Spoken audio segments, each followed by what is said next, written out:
Kwanza rais tunamshukuru. Sisi tunamshukuru na kumpongeza sana kwa kuunda tume ya kutusaidia kujua chanzo.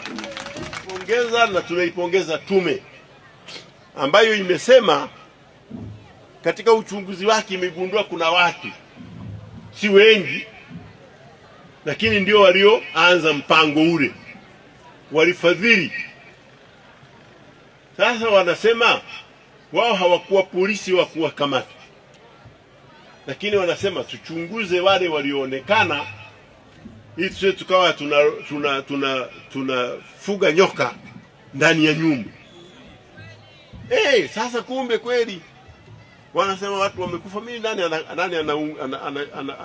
anafurahia kufa watu? Labda uwe na wewe akili yako imeharibika kama unasherehekea kufa watu. Wote tunapinga mauaji, lakini nani amesababisha?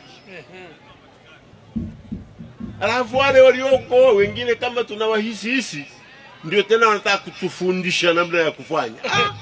Bwana, acha hiyo.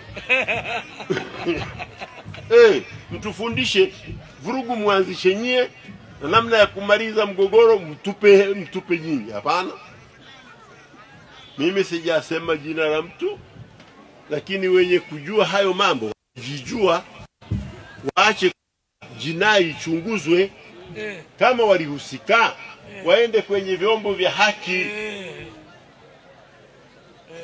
Na si wengi wanaobaki, watu wema, tukae tufanye maridhiano.